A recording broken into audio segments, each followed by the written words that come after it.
Ce qui nous touche quand l'autre vous dit quelque chose, retourne la situation de manière sidérante, renverse les choses, etc. Ok, ça c'est violent et c'est pas acceptable. Mais n'empêche, posez-vous bien la question. Si je suis touchée, n'est-ce pas parce que ce qu'il m'a dit ou ce qu'elle m'a dit vient faire écho à quelque chose en moi qui n'est pas encore ok? Je donne un exemple. Imaginez que l'autre vous dise « Mais toi, tu n'es vraiment qu'une girafe mauve ». Est-ce que ça va vous toucher ou pas? Est-ce que ça va vraiment vous bouleverser, ça? Je pense pas que ça va vous toucher. Parce que ça fait écho en rien. Mais imaginez par contre que l'autre vous dise « Faut toujours que tu exagères. Ça va, il y a pire. Oh là là, t'es de mauvaise humeur, c'est ça? Tu me dis ça parce que t'as passé une mauvaise journée ?» Bon, il y a la violence de ne pas être entendu, on est bien d'accord. Mais peut-être aussi qu'il faut vous interroger, est-ce que quand j'étais petite, est-ce qu'on m'a pas dit justement que j'exagérais? Vous voyez, à partir du moment où ça tourne dans votre tête et où vous dites « Ouais, peut-être que c'est vrai, peut-être que j'exagère. Peut-être que c'est parce que j'étais de mauvaise humeur que je lui dis ça. » Alors pourquoi pas, vous pouvez vous poser la question, parce que justement c'est sain de se poser la question et de se remettre en question. Mais si ça tourne vraiment en boucle, dites-vous bien que si ça vous a touché, c'est parce que ça vient résonner avec quelque chose en vous qui n'est pas encore au clair en vous. Vous ne vous sentez pas encore pleinement légitime dans ce que vous ressentez. Et donc je trouve que, ils nous rendent service, ces personnes qui ont des attaques comme ça, toxiques. Parce que c'est une boussole, un baromètre. Alors ils nous rendent service sans le savoir, hein. On ne va pas leur dire merci non plus. Mais c'est ça peut être une boussole sur où est-ce que j'en suis en moi en fait, par rapport justement à ce qui est de ma légitimité, à ce qui est de mon respect de moi-même. Qu'est-ce que je crois de moi? Avec quoi je suis bien dans ma peau? Avec quoi je suis encore complexée? Qu'est-ce qui vacille encore en moi? Et à ce moment-là, lorsque vous trouvez ce qui vacille encore en vous, ce qui est encore en doute, ce qui est encore en demande de légitimité, à ce moment-là, ne le demandez plus à l'autre. Faites ce chemin vous-même, peut-être à l'aide d'un psy, mais c'est ça le chemin de compassion. Le chemin de compassion, c'est pas un chemin de compassion envers l'autre, ça commence d'abord par vous.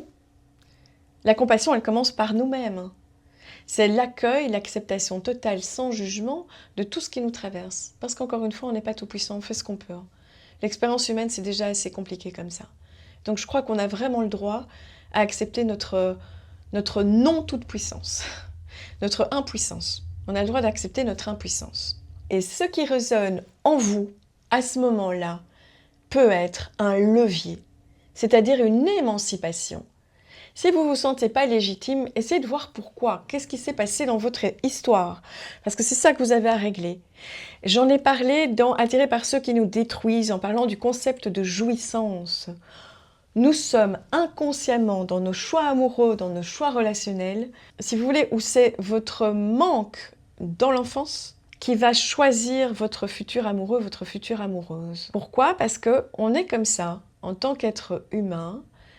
C'est comme si notre inconscient nous amenait, je ne sais pour quelle raison, à jouer, à rejouer toujours les mêmes scénarios traumatiques jusqu'à ce qu'on s'émancipe de nos blessures, jusqu'à ce qu'on transforme quelque chose.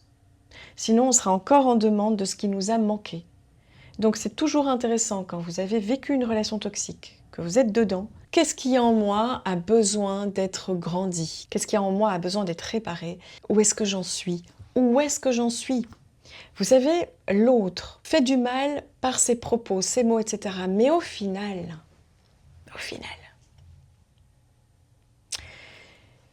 c'est nous-mêmes qui continuons à nous faire du mal. Parce qu'on donne du crédit à ça, à ces mots, à ces actes. Vous comprenez le chemin de responsabilité énorme qu'il y a là. C'est là toute la différence entre le savoir qu'on a été une victime dans l'enfance, parce que dans l'enfance, on ne peut pas s'émanciper des parents. On est totalement dépendant des parents. Les grandes blessures, elles sont là.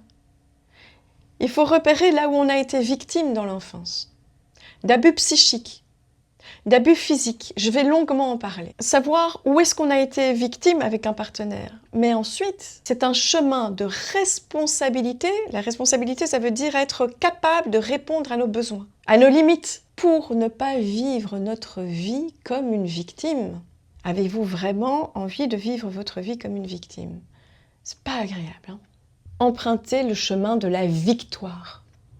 C'est-à-dire, qu'est-ce que vous allez maintenant faire de tout ce que vous avez appris? Qu'est-ce que vous découvrez de vous-même? Qu'est-ce qu'il y a au fond de vous qui est encore touché? C'est ça la victoire. La victoire, ce n'est pas de faire en sorte que vous ne côtoyez plus jamais de gens avec des défenses toxiques. Elle n'est pas là. Vous en côtoierez encore.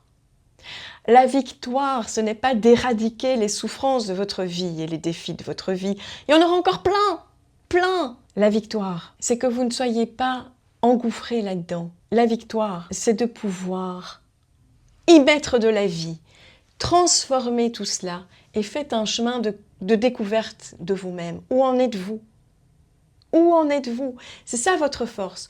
Au plus vous allez prendre confiance dans ce moi qui se sent enfin respecté dans ce qu'il ressent par vous, enfin reconnu dans ce qu'il ressent par vous-même, alors ce moi va pouvoir donner, ce tronc d'arbre va pouvoir donner des fleurs à ces branches d'arbres et s'élever vers le ciel.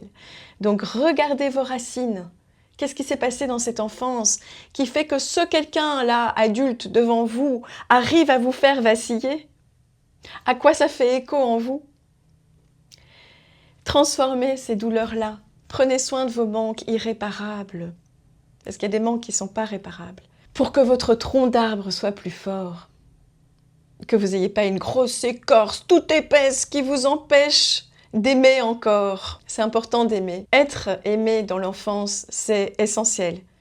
Mais une fois adulte, ce qui est essentiel, c'est pas tant d'être aimé, c'est d'aimer. C'est ça qui est important. Parce que vous pourriez être aimé véritablement par 100 000 passants dans la rue. Si vous n'en aimez aucun et si vous n'aimez personne, vous allez vous sentir toujours aussi seul.